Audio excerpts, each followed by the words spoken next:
घडामोडी।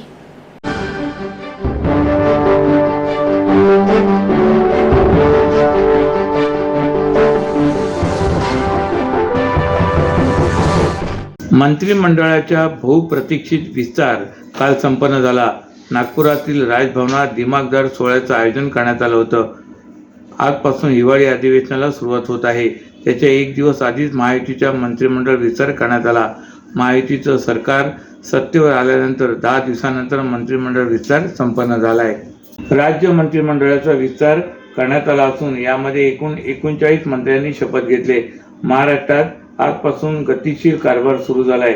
हिवाळी अधिवेशनात विरोधी पक्षाने विविध संसदीय आयुधाचा वापर करून उपस्थित केलेल्या सर्व प्रश्नांवर चर्चा करून राज्याच्या व जनतेच्या हितासाठी निर्णय घेण्यात येतील, असे मुख्यमंत्री देवेंद्र फडणवीस यांनी सांगितले। हिवाळी अधिवेशनात एकूण 20 विधेयक मांडण्यात येणार असल्याचेही त्यांनी यावेळी सांगितले। नागपूर हिवाळी अधिवेशनाच्या पूर्वसंध्येला रामगिरी या शासकीय निवासस्थानी आयोजित मंत्री परिषद बैठकीनंतर मुख्यमंत्री देवेंद्र फडणवीस यांनी पत्रकार परिषद घेतली। यावेळी मुख्यमंत्री एकनाथ शिंदे, उपमुख्यमंत्री अजित पवार, मंत्री चंद्रशेखर बावनकुळे यांनी चंद्रकांत पाटील, गिरीश महाजन आदी यावेळी उपस्थित होते। मुख्यमंत्री श्री फडणवीस म्हणाले की हिवाळी अधिवेशन आहे आणि थंडी देखील आहे, त्यामुळे या अधिवेशनासाठी आम्ही महाराष्ट्राच्या जनतेला ऊब मिळेल आणि ऊर्जा मिळेल अशा प्रकारचा कारभार करण्याचा प्रयत्न निश्चितपणे करू।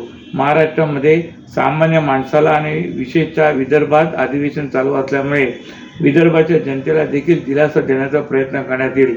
या अधिवेशनामध्ये राज्यपालांच्या अभिभाषणावर चर्चा, पुरवणी मागण्यांवर चर्चा, सत्तारूढ पक्ष व विरोधी पक्षांच्या प्रस्तावावर चर्चा असे कामकाज होणार असून त्यासोबत जवळपास 20 विधेयक मांडण्यात येणार आहेत। महाराष्ट्रातल्या प्रत्येक व्यक्तीने महाराष्ट्राकरिता मतदान केले, म्हणून आमचे सरकार हे EVM सरकार आहे। पण त्या EVMचा अर्थ every vote for magnetic Maharashtra असा आहे। आम्ही मॅग्नेटिक महाराष्ट्र घडवण्याकरिता या पुढच्या काळामध्ये निश्चितपणे कामकाज करणार आहोत, असेही त्यांनी यावेळी सांगितले। ठाणे शहरातील वाहतूक पोलीस 24 तास रस्त्यावर उभे राहून नागरिकांच्या सुरक्षेचे काम करत असतात। तसे वाहतूक सुरळीत करण्याचे कामही या वाहतूक पोलिसांचं असतं। त्यामुळे वाहनांच्या धुरामुळे होणारे प्रदूषण तसेच 24 तास रस्त्यावर उभं राहण्याचे पायावर व शरीरावर पडणारा ताण यामुळे त्यांच्या आरोग्याचा प्रश्न निर्माण होत असतो। यावेळी त्यांना त्यांच्या आरोग्याकडे लक्ष देण्यास वेळ नसतो।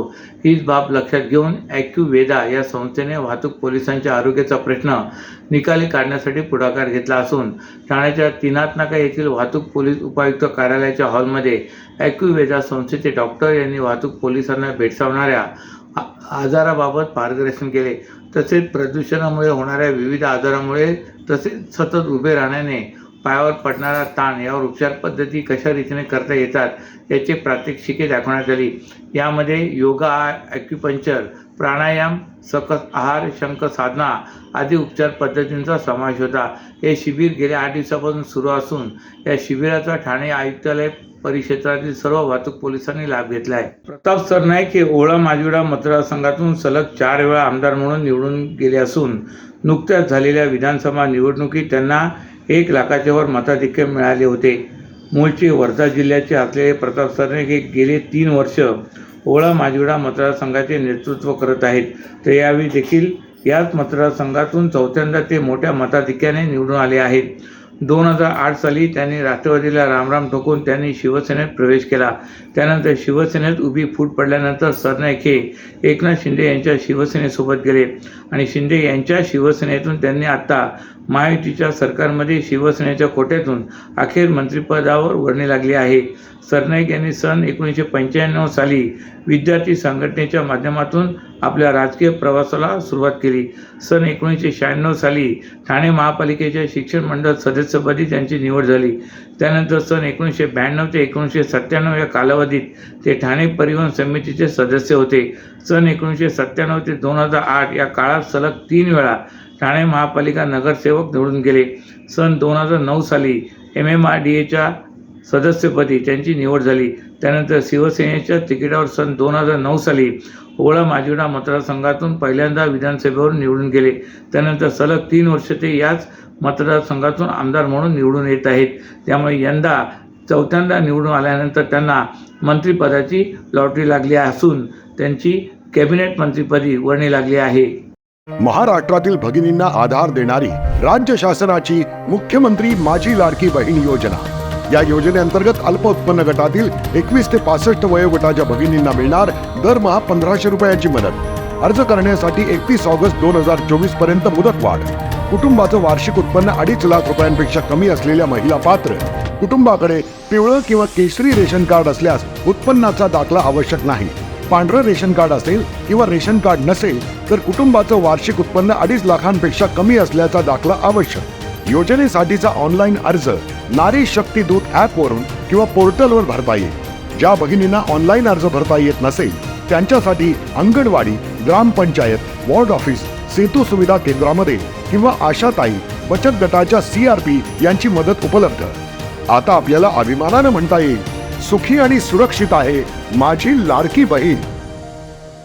स्मार्ट सिटी अशी ओळख असलेल्या ठाणे शहरामध्ये रिक्षा वाहतुकीला शिस्त लावण्यात प्रशासन सपशेल अपयशी ठरले असून त्याचा फटका नागरिकांना सहन करावा लागत असल्याचे वास्तव समोर आले.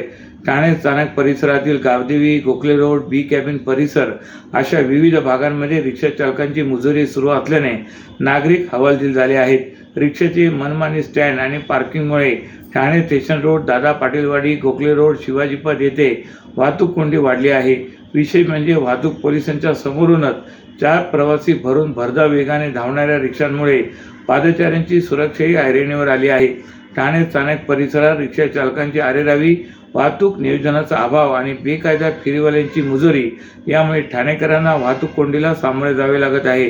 त्यामुळे स्थानक परिसरात रिक्षांसाठी रांगा लागणाऱ्या ठिकाणी वाहतूक पोलीस चौकी 24 तास सक्रिय असावे अशी आग्रही मागणी यापूर्वी लोकप्रतिनिधींकडून घेतली गेली होती.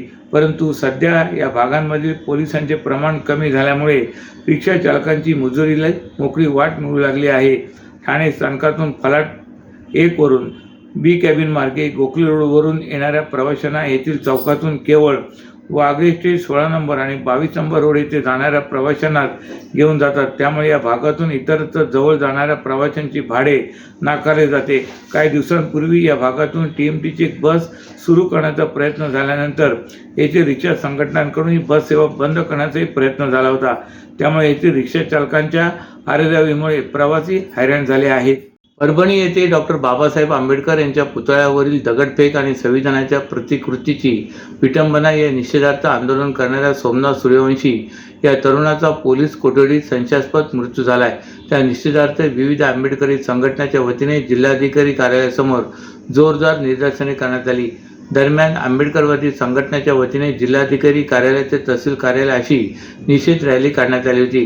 परभणी येथे एका समाजकंटकाने डॉक्टर बाबासाहेब आंबेडकर यांच्या पुतळ्यावर दगडफेक केली होती. तसेच येथील संविधानाच्या प्रतिकृतीची नासधूस करण्यात आली होती. त्यानंतर संबंध परभणी शहरात जनशोक उसळला होता. या प्रकरणी सोमनाथ सूर्यवंशी या कार्यकर्त्यास अटक करण्यात आली. पोलिसांच्या कोठडीत असताना त्याचा संशयास्पद मृत्यू झाला.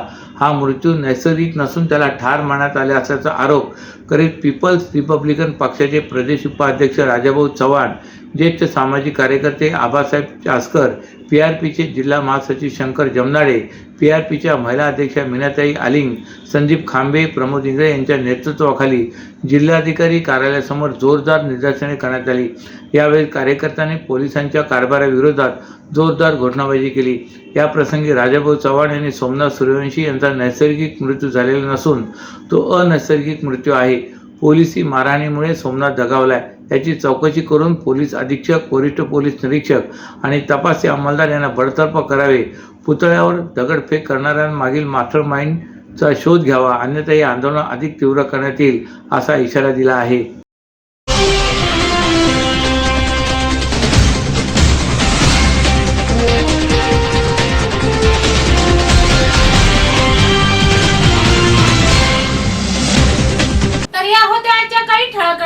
तर पुन्हा भेटू याच वेळी याच ठिकाणी.